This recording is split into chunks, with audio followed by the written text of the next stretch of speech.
Hello students. So today I'm back again with the NCERT series और आज का जो टॉपिक है that is figure of speeches और जिसको हम ये भी बोलते हैं poetic devices. Now the reason why I chose this topic is that आपके 10th बोर्ड के पेपर में कुछ क्वेश्चंस आते हैं जो कि एक्सट्रैक्ट बेस्ड होते हैं. Maybe like it's from a poem and एक एक्सट्रैक्ट गिवन होता है और आपसे पूछा जाता है what is the poetic device which is there in the so and so line. तो कई बार बच्चे जो होते हैं वो कंफ्यूज हो जाते हैं, उन्हें नहीं निकालनी आ पाती है कि कैसे एक लाइन में पोएटिक डिवाइस फाइंड आउट किया जाता है.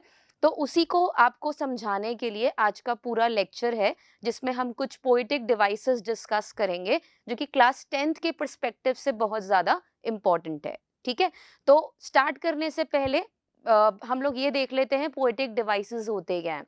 देखिए, राइटर्स जो होते हैं उन्हें अपने जो भी पोम उन्होंने लिखा है या जो भी चैप्टर वो लिखते हैं उसको इन्हांस करने के लिए वो कुछ इफेक्ट्स यूज करते हैं. जैसे हम लोग किसी पिक्चर को इन्हांस करने के लिए कुछ इफेक्ट्स लगा देते हैं, तो यहाँ पर जो राइटर्स हैं, जो पोएट्स हैं, वो अपने पोम में, अपने राइटिंग्स में कुछ ऐसी चीजें यूज करते हैं जिससे उनका जो राइटिंग है, उनका जो पोम है, वो और ब्यूटिफाई हो जाता है. ठीक है, तो आप उन्हीं को पोएटिक डिवाइसेस या फिगर ऑफ स्पीचेस या लिटरेरी डिवाइसेस कहते हैं. ठीक है, अब ये जो इफेक्ट्स हैं ये हो सकते हैं in terms of sound effect हो या कुछ इमेजिनेशन का इफेक्ट हो, वो कुछ भी हो सकता है. ठीक है, तो उन्हीं से रिलेटेड हर एक इफेक्ट की एक फिगर ऑफ स्पीच गिवन है जो कि हम इस चैप्टर में देखने वाले हैं. राइट, चलिए हम देखते हैं होता क्या है poetic device. Poetic device refers to anything a poet uses to enhance. Poet किस लिए यूज करता है पोएटिक डिवाइस? इन्हांस करने के लिए, अपने राइटिंग का, अपने पोम का जो मीनिंग है उसे इन्हांस करने के लिए यूज करता है. एंड ये जो इफेक्ट्स हैं, ये जो मॉडिफिकेशंस हैं, ये किसी साउंड के टर्म्स में हो सकते हैं, रिदम के फॉर्म में, फ्रेजेस की फॉर्म में या वर्ड्स की फॉर्म में. ठीक है, तो these are your what poetic devices और figure of speeches और literary devices. ठीक है, तो अब आपके क्लास 10th में आपको कितना याद होना चाहिए, कितने इंपॉर्टेंट है, हम उसको डिस्कस कर लेते हैं. ओके, चलिए देखते हैं. Okay, the first that we have here is alliteration. Okay, now what is alliteration? Alliteration is the repetition of a consonant sound at the beginning of the words. ठीक है, आपके किसी लाइन में कुछ वर्ड्स गिवन है, अगर उनका initial position पे सेम कॉन्सोनेंट साउंड रिपीट हो रहा है तो वो आपका alliteration होता है. कैसे, एग्जाम्पल देखते हैं. busy buzzing, the bee behaved beautifully. right, busy buzzing, the bee behaved beautifully. यहाँ पर आप क्या नोटिस कर पा रहे हैं कि जो यहाँ पर कॉन्सोनेंट साउंड बी है ये रिपीट हो रहा है in a line. Right, so this is what, this is alliteration. ठीक है, अगर आपका सेम कॉन्सोनेंट साउंड रिपीट होता है eight the initial position in words in a line तो वो आपका एलिटरेशन हो जाता है. ठीक है, अब हम आपके क्लास 10th के एक दो एग्जाम्पल समझ लेते हैं कि कहाँ कहाँ किस किस पोयम में हमने एलिटरेशन देखा है. तो पहला एग्जाम्पल है stop that slouching and sit up straight Amanda. Right, Amanda सभी ने पढ़ी है, उसमें ये लाइन गिवन थी stop that slouching and sit up straight Amanda. Right, तो यहां पर आप देख सकते हैं the S sound is repeating. Right, the S sound at the initial place is repeating, तो ये लाइन में एलिटरेशन हुआ. Then we have also read the ball poem. Right, तो उसके अंदर देख लेते हैं अपन no one buys a ball back. So as you can see the b sound, the b sound is repeating here. right, तो ये भी alliteration हो जाएगा. तो जब भी आपका सेम इनिशियल पोजीशन पे सेम कॉन्सोनेंट, सॉरी, जब भी आपका same consonant sound initial position पे वर्ड्स में रिपीट हो रहा है एक लाइन में तो वो एलिटरेशन हो जाता है. ठीक है, आई होप ये क्लियर है. चलिए हम नेक्स्ट वाले फिगर ऑफ स्पीच पे चलते हैं.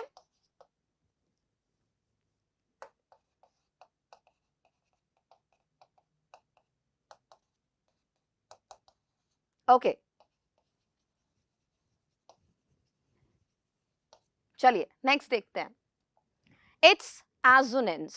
Right, next is assonance. अब हमने इसके पहले बात करी थी कि अगर हमारा जो कॉन्सोनेंट साउंड है वो रिपीट हो रहा है तो हम एलिटरेशन बोलते हैं। Now what if vowel sound repeat हो रहा है तो हम क्या बोलते हैं? ठीक है, तो एजोनेंस क्या होता है बेटा? एजोनेंस होता है जब आपका एक लाइन में वर्ड्स में सेम वावल साउंड रिपीट हो रहा है। अब यहाँ पर ऐसी कोई कंडीशन नहीं है कि वो इनिशियल पोजीशन पे होना चाहिए। It can be anywhere in the word, ठीक है, वो कहीं पर भी हो सकता है। तो अगर आपका वावल साउंड रिपीट हो रहा है, सेम वावल साउंड रिपीट हो रहा है एक लाइन में, तब आप कहते हैं कि उस लाइन में एजोनेंस का यूज हुआ है, राइट? चलिए देखते हैं अपन। Assonance refers to the repetitive sound of a vowel, right? तो यहाँ पर क्या रिपीट होगा बेटा? एक वावल साउंड रिपीट होगा, सेम वावल साउंड रिपीट होगा, that is present in words in the same sentences. Important to note, it can be either together or near to each other. ऐसा नहीं है initial place पे होना चाहिए. It has to be there in a line, but not necessary at the initial position, right? So this is what? This is assonance. Okay? चलिए example देखते हैं. Patience always pays. Patience always pays. What are you observing here? The sound is repeating. Now, it is not necessary कि वो beginning में ही है ना? ये हमारा बीच में भी हो सकता है, in between the word हो सकता है, at the initial place हो सकता है. There is no restriction to assonance, right? Same vowel sound has to repeat in a line, but it can be either at the initial place, it can be maybe in between the word. Okay? चलिए, अब आपके NCERT book से क्या example आपने देखे होंगे वो हम ऑब्जर्व करते हैं. So I hold with those who favour fire. आप सभी ने फायर एंड आइज रीड किया है ना? तो उसके अंदर एक लाइन थी, आई hold with those who favour fire. So what is happening here? You can C the O sound is repeating here, right? The O vowel sound is repeating here. So this is assonance. Then you meet a creature there. आप सभी ने how to tell wild animals पढ़ा है, वहाँ पर आपने देखा होगा there was a line, you meet a creature there, right? तो again the E sound is repeating here. So that is what? That is assonance. ठीक है? तो जब आपका same vowel sound repeat होता है in a line, maybe at the beginning, maybe in between the word, that is assonance. Okay? I hope it is clear now. चलिए, next figure of speech देखते हैं हम. Okay, the next one. Next is consonants. अब हमने बात करी थी बेटा कि जब same same consonant sound initial position पे रिपीट होता है तो हम उसे एलिटरेशन कहते हैं. अब आपके मन में ये क्वेश्चन आना चाहिए, मैम अगर इन बिटवीन द वर्ड हो जाए तो हम उसे क्या कहते हैं? जरूरी थोड़ी है कि सेम कॉन्सोनेंट साउंड हमेशा इनिशियल प्लेस पे ही रिपीट होगा, क्या पता वो बीच में हो जाए वर्ड के, तो हम उसे क्या कहते हैं? तो हम उसे कहते हैं कॉन्सोनेंट्स. ठीक है, तो कॉन्सोनेंट्स क्या होता है बेटा? Consonance is a poetic device which is very similar to assonance, क्योंकि वहां पर हमारा vowel sound था assonance में repeat, consonance में consonant sound repeat हो रहा है. ठीक है, in assonance the vowel sound is repetitive, whereas in consonance the consonant sound is repetitive. ठीक है, this is the difference. Now these consonant sounds are a part of word that are together or a part of the same whole sentence. ठीक है, यहाँ पर आपका जो repetition है, it can be in between the words also. ठीक है, it can be in the middle of the word as well. चलिए example देखते हैं. Mike likes his new bike. Mike likes his new bike. So what are you observing here? The k sound is repeating. दिख रहा है सबको यहाँ पर that the k sound is repeating and it is not at the beginning. It is in between the word. Right? So this is an example of what? This is an example of consonants. चलिए, आप सभी ने अपने books पढ़े हैं तो उसमें एक पोम है Amanda. So now we are going to read a line from Amanda which has consonants. The sentence is, I am a Rapunzel, I have not a care. I am a Rapunzel, I have not a care. So where is the consonants here? बताइए. देखिए, यहाँ पे आपका र sound repeat हो रहा है, right? I am a Rapunzel, I am not a care, r sound repeat हो रहा है. That is what? That is consonants. Next, his strength behind bars. तो यहाँ पर आपका जो पोम का लाइन है, it is from a tiger in the zoo and you can see his strength behind bars. यहाँ पे स साउंड भी रिपीट होता जा रहा है. ये जरूरी नहीं है कि ये हमारा बिगनिंग में हो रहा है, ठीक है. It can be anywhere in between the word, right. So these are the examples of consonants. I hope this is clear. चलिए अब देखते हैं हम हमारी next figure of speech. Okay, the next one is simile. Simile is what? Simile is comparison. ठीक है, जब आप दो अनरिलेटेड चीजों को कंपेयर करते हैं आप उसे कहते हैं सिमिली. पर सिमिली का स्पेशल पॉइंट क्या है? इसका स्पेशल पॉइंट बेटा ये है कि यहाँ पर जो कंपैरिजन है it is done by using the word like और एज. ठीक है, आप यहाँ पे कोई दो चीजें हैं, A1 A2 कोई दो चीजें हैं, आप इन दोनों अनरिलेटेड थिंग्स को कंपेयर कर रहे हैं, पर ये जो कंपैरिजन है this is done by using the word like और एज. ओके, चलिए देखते हैं. A simile is a figure of speech that is mainly used to compare two or more things that possess similar quality. It uses the word like and as to make the comparison, right? इसके अंदर जो comparison है that is done by using the word like and as. चलिए example से समझते हैं. Okay, as you can see in the picture, it is written as cool as a cucumber. क्या लिखा गया है? As cool as a cucumber. Like if we say he is as cool as a cucumber, मतलब हम he और cucumber को compare कर रहे हैं by stating कि वो जो person है वो cucumber की तरह ठंडा है, cool है, calm है, composed है. ठीक है, तो जब आप दो अनरिलेटेड चीजों को कंपेयर करते हैं by using the terms like and as, that is simile. Okay, चलिए नेक्स्ट वन देखते हैं अपन. It's metaphor. Now metaphor is again the comparison. Metaphor में भी आप दो चीजों को जो कि अनरिलेटेड है कंपेयर करते हैं, पर यहाँ पर क्या डिफरेंशिएटिंग पॉइंट है? यहाँ पर ये डिफरेंशिएटिंग पॉइंट है बेटा कि यहाँ पर लाइक और एज का यूज नहीं होता है. ठीक है, यहाँ पर लाइक और एज नहीं होता है. अनलाइक सिमिली, यहाँ पर you compare two unrelated things by stating one thing to be the other thing. आप क्या करते हैं यहाँ पे? You state one thing to be the other thing. ठीक है, कैसे? एक बहुत ही इजी से एग्जाम्पल से हम इसको समझने की कोशिश करते हैं बेटा. If I say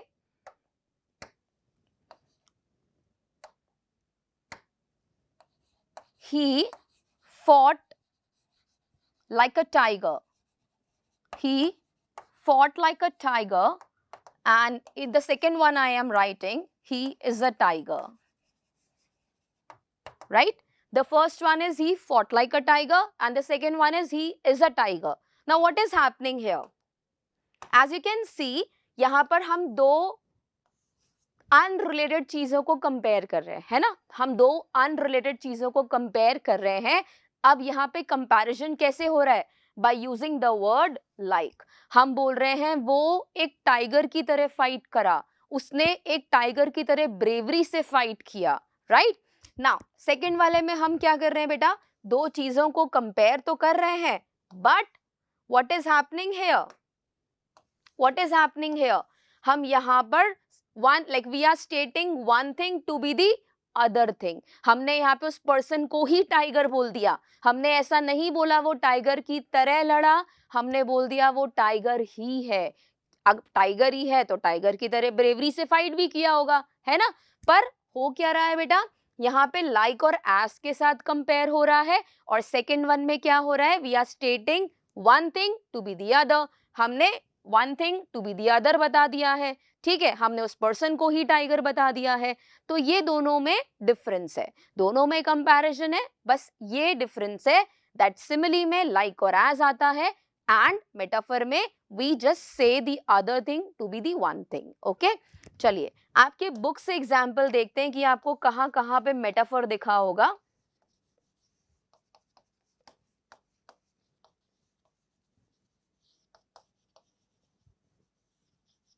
okay, the line pads of velvet, आप सभी ने पोम पढ़ी है ये वाली, tiger in the zoo, there was a line on pads of velvet. तो यहाँ पर जो पैड्स ऑफ वेलवेट है बेटा, ये एक्चुअली में किसको रिप्रेजेंट कर रहे थे? They were representing paws of a tiger, right? They were representing paws of a tiger, right? तो ये आपका मेटाफर हुआ। नेक्स्ट, साइलेंस इज गोल्डन, ये आपने अमांडा में पढ़ी होगी लाइन। यहाँ पर हमने साइलेंस को गोल्डन लाइक साइलेंस जो है उसको एज प्रेशियस एज गोल्ड बता दिया है ना। हमने ऐसा नहीं बोला like the silence of my life was as precious as a gold, मैंने साइलेंस को ही गोल्डन बता दिया है, गोल्डन कलर जैसा बता दिया है, गोल्ड की तरह प्योर लाइक बहुत ज्यादा कॉस्टली एंड प्रेशियस बता दिया है, राइट? तो ये भी क्या एग्जाम्पल हो गया? ये एग्जाम्पल हो गया है एक मेटाफर का। ओके, चलिए नेक्स्ट देखते हैं अपन।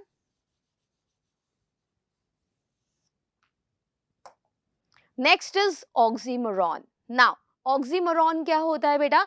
जब आप दो कॉन्ट्रोडिक्टरी टर्म्स को एक साथ यूज करते हैं, ठीक है, आप दो कॉन्ट्रोडिक्टरी टर्म्स को या ऑपोजिट मीनिंग के टर्म्स को एक साथ प्लेस करते हैं, एक साथ यूज करते हैं। For example, okay, let's read the definition first. It basically refers to the use of two contradictory terms, right? Two contradictory terms is important here. यहाँ पे दो contradictory terms को एक साथ हम use करते हैं, one beside the other or as a part of a sentence to create an interesting effect. ठीक है, to create an interesting effect oxymoron use किया जाता है in a poem, right? चलिए example देखिए, आप जो picture में दिया हुआ है, it's jumbo shrimp. The example is jumbo shrimp. As you know, jumbo is huge, है ना? And shrimp जो होता है, it is very small in size, but they are contradictory terms, right? So this is an example of oxymoron. अब हम आपकी book में से देख लेते हैं, आपने कहाँ पे इसका एग्जाम्पल देखा होगा। टाइगर इन द जू में एक लाइन थी, in his quiet rage, right? In his quiet rage. Now rage is what? Rage is anger, rage होता है एंगर। अब क्वाइट और एंगर दोनों ही कॉन्ट्रडिक्टरी टर्म्स हैं, दोनों ही ऑपोजिट है एक दूसरे के, राइट? तो ये आपका एग्जाम्पल हुआ ऑफ ऑक्सीमोरॉन, ठीक है। नेक्स्ट, अभी आपने देखा होगा tale of custard the dragon, जो आपकी पोयम है, in that the poet has said the dragon to be a pet, है ना? There is a line pet dragon. अब dragon और pet क्या रिलेट कर रही हैं? दोनों ऑपोजिट हैं, है ना? एक ड्रैगन को एक पेट बताना, दोनों ऑपोजिट टर्म्स हैं। Dragon is suppose to be a fierce animal, है ना? तो ये दोनों ऑपोजिट हो जाएंगे एक दूसरे के। तो यहाँ पर भी आप क्या देख सकते हैं? यहाँ पे ऑक्सीमोरॉन का यूज हुआ है, ठीक है। चलिए नेक्स्ट देखते हैं अपन।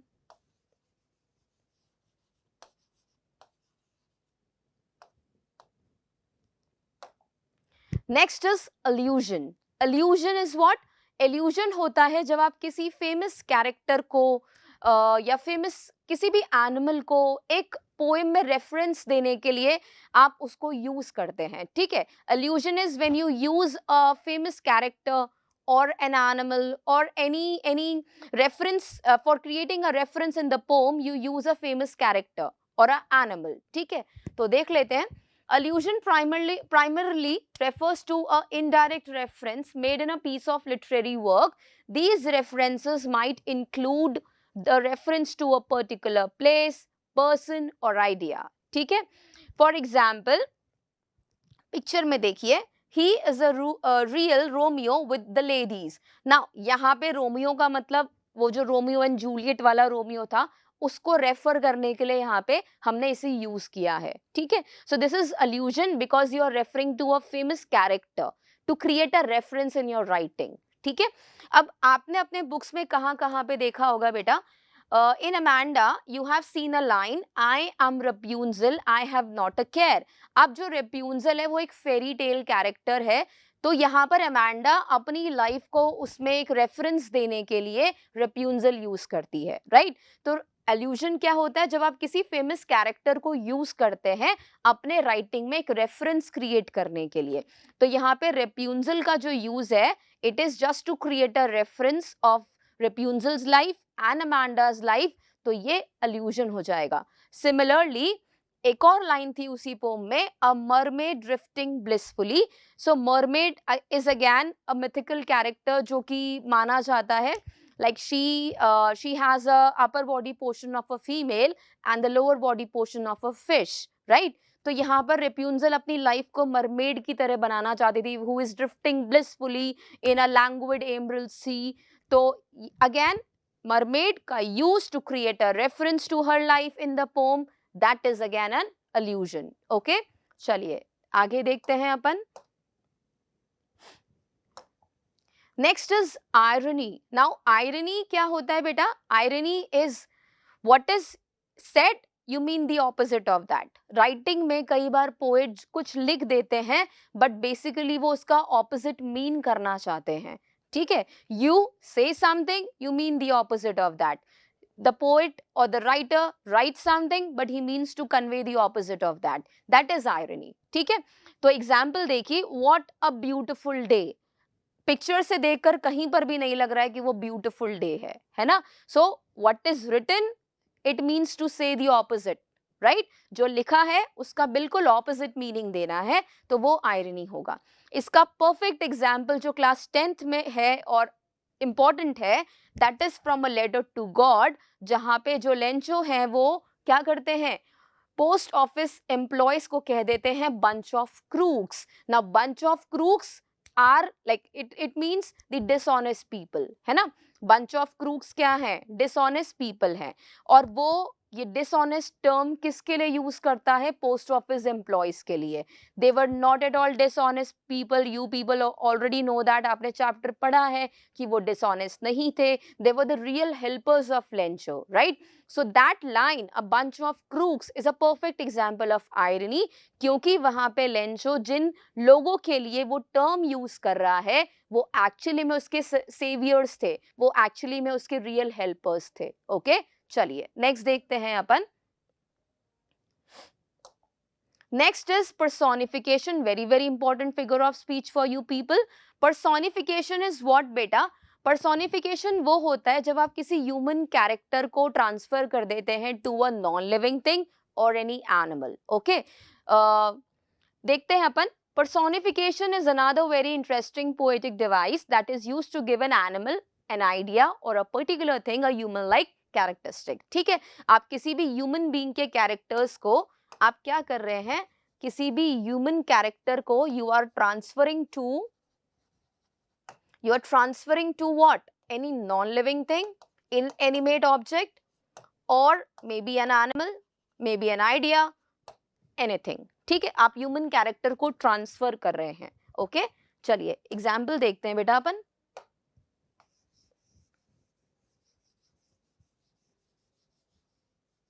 Okay, the example is the sun is smiling at us. Now sun को स्माइल करना, एक ह्यूमन कैरेक्टर देना, तो यहाँ पे सन को हम पर्सोनिफाई कर रहे हैं, ठीक है? Next, the streets are calling me, call करना human character, you are giving that quality to the streets, तो स्ट्रीट्स को यहाँ पे पर्सोनिफाई किया गया है, ठीक है? अब आपने अपने पोम में कहाँ पे देखा होगा, a very good example, a perfect example of this poetic device is जब आप पढ़ रहे होंगे अ टाइगर इन द जू, वहां पे टाइगर के लिए हर जगह ही प्रोनाउन का यूज किया गया है। अब ही प्रोनाउन ह्यूमन बींग्स के लिए होता है, राइट? तो हम यहाँ पर क्योंकि टाइगर को पर्सोनिफाई कर रहे हैं, इसीलिए हम उसको बार बार ही प्रोनाउन से रेफर कर रहे थे पूरी पोयम में, है ना? तो क्या लिखा गया है, he stalks in his vivid stripes, he stalks in his vivid stripes. अब यहाँ पे स्टॉक्स मतलब वॉकिंग, तो यहाँ पर हम ही किसको रिप्रेजेंट कर रहे हैं? We are using he for tiger, right? And he जो प्रोनाउन है वो ह्यूमन बींग्स के लिए यूज किया जाता है, हमने यहाँ पे टाइगर को पर्सोनिफाई किया है एंड इसीलिए हम उसके लिए ही प्रोनाउन यूज कर रहे हैं, ठीक है? चलिए let's see the next poetic device. The next one is enjambment. Now what is enjambment? देखिए enjambment होता है जब आप for example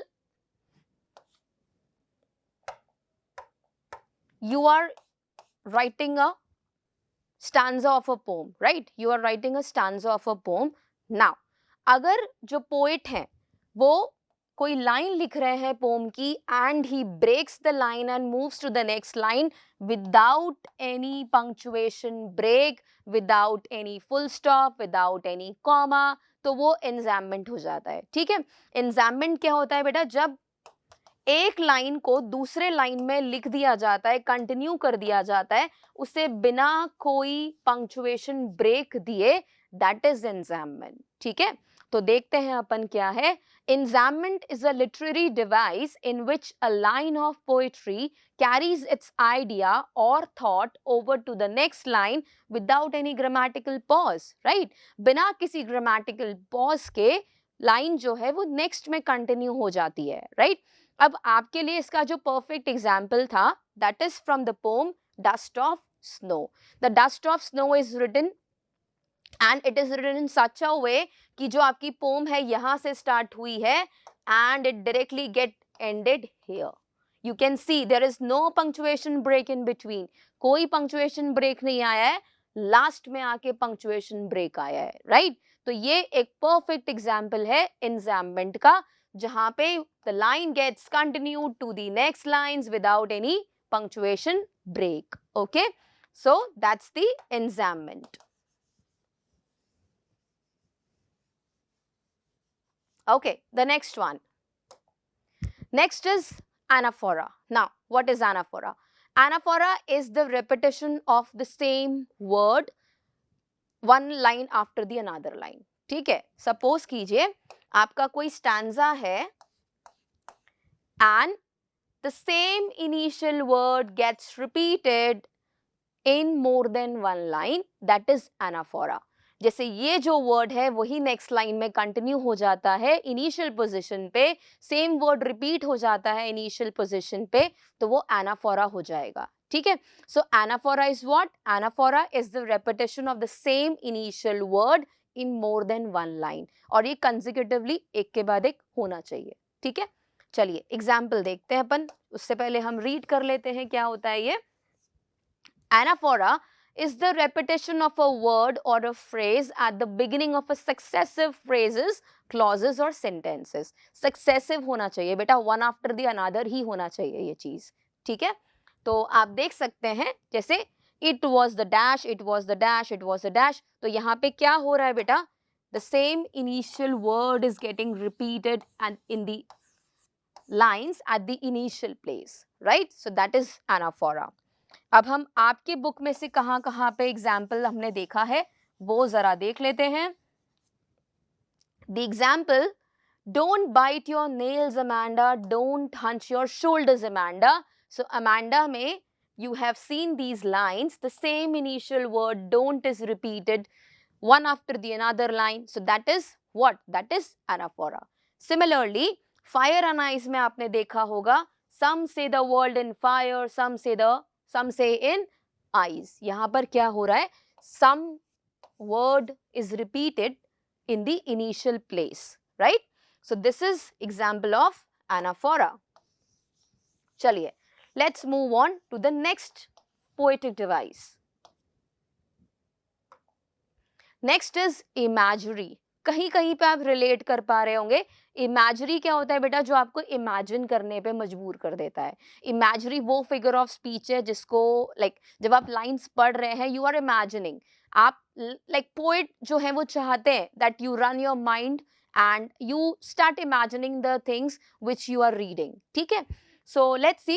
Imagery is language used by poets, novelists and other writers to create images in the mind of the reader, right? They want you to imagine things, they want you to create images in your mind. Okay, चलिए देखते हैं examples. आपने कहाँ देखे हैं book में? Some say the world will end in fire. जब ये लाइन आपने पढ़ी तो आप इमेजिन कर रहे थे कि कैसे एक वर्ल्ड जो है वो फायर में एंड होगा, कैसे वो आइस में एंड हो रहा होगा. You are creating images in your mind, you are imagining in your mind, right? So that is imagery. Then the ball poem there was a line merrily bouncing down the street. तो जब आप ये line पढ़ते हैं आप imagine करते हैं कि कैसे वो बॉल merrily happily बाउंस करती करती स्ट्रीट में चली जाएगी. तो you just start imagining the things which you are reading, है ना. आप जो पढ़ रहे हैं आप उसे साइमल्टेनियसली इमेजिन भी करने लग जाते हैं. तो वो जो पोएटिक डिवाइस होता है वो इमेजरी होता है, which enables you to imagine things, which enables you to create images in your mind at the same time you are reading it. Okay, चलिए next देखते हैं अपन. Ascendanton. Ascendanton is what? Ascendanton is a figure of speech जहां पर आपके line में जहां पे भी कोई ना कोई कंजंक्शन रिक्वायर्ड था वो मिस हो जाता है. ठीक है, आपका जो कंजंक्शन है वो अगर नहीं होता है जहां पे वो रिक्वायर्ड है उसको हम एसेंडेंटन कहते हैं. ठीक है, so it indicates no use of conjunction in a sentence. Let's see the example. I came, I played, I won. As you can see, the three are joined just by the commas. No conjunction. जहां पे लगना चाहिए था but no conjunction at all. So that is the example of ascendanton. इसका perfect example जो आपने अपने syllabus में देखा है that is in the ball poem जहां पे ये था a dime another ball is worthless. So यहाँ पर conjunction कहीं पर भी नहीं है. They are just separated by the comma. If there would have been a conjunction शायद हम इसको ऐसा कहते a dime for another ball is worthless, है ना. but ऐसा हुआ नहीं, सिर्फ कॉमा से इनको सेपरेट कर दिया गया है. so this is the example of ascendanton. okay, next figure of speech is repetition. now repetition जैसे कि नाम से ही समझ में आ रहा है यहाँ पर लाइंस रिपीट होती हैं, यहाँ पे वर्ड्स रिपीट होते हैं, राइट. तो देख लेते हैं. Repetition is a literary device that involves intentionally using a word or a phrase for effect two or more times in a speech, right? तो intentionally repeat किया जाता है two or more times in a speech or a writing. For repetition to be noticeable, the word or phrases should be repeated within close proximity of each other. तो अगर आपको repetition actually में show करना है तो उनका जो usage है वो close proximity में होना चाहिए. मतलब बहुत ज़्यादा distance के बाद अगर आप उनको poem में use कर रहे हैं तो वो नहीं होता है, but they should be in close proximity. ठीक है. For example, you can see the lines are repeated. I will not copy again, I will not copy, I will not copy again. So the lines are getting repeated. So this is repetition. Okay. आपने जो repetition देखा होगा वो ball poem में देखा होगा. There was a line. People will take balls, balls will be lost always. People will take balls, balls will be lost always. So the word repeated over here is ball and they are in a close proximity. So that is repetition. Okay. चलिए next देख लेते हैं अपन. Onomatopoeia. Onomatopoeia क्या है बेटा? ये वो figure of speeches हैं जो कि आपको प्लेस करनी है wherever you hear any sound word, है ना. अगर आपने कोई पोम का लाइन पढ़ा है and you think that it's a sound word, so that is onomatopoeia. okay, example देखिए. splash is a sound, that's an onomatopoeia. Then crash, when two cars or when two vehicles they collide, the crash sound, onomatopoeia. So any sound that you hear, any sound that you hear and जो आपको लग रहा है कि हाँ ये तो sound word है तो वो onomatopoeia का example हो जाएगा. ठीक है. तो आपने कहाँ पे देखा होगा बेटा? जो आपकी पोम है A Tiger in the Zoo, आपने वहां देखा होगा snarling around the houses. हमने पढ़ा कि जो snarling है वो warning sound है, तो snarling यहाँ पे onomatopoeia हो जाएगा. Then the tale of Custard the Dragon में एक लाइन है mustard growled meowch cried ink. तो ये जो growled है, ये जो meowch है, ये सारे sounds हैं. ऑब्वियसली कैट म्याऊ करती है तो वो एक साउंड है. तो जितने भी साउंड वर्ड्स आपके पोम में आएंगे वो ओनोमैटोपिया के एग्जाम्पल होंगे. ठीक है. Next is poetic licence.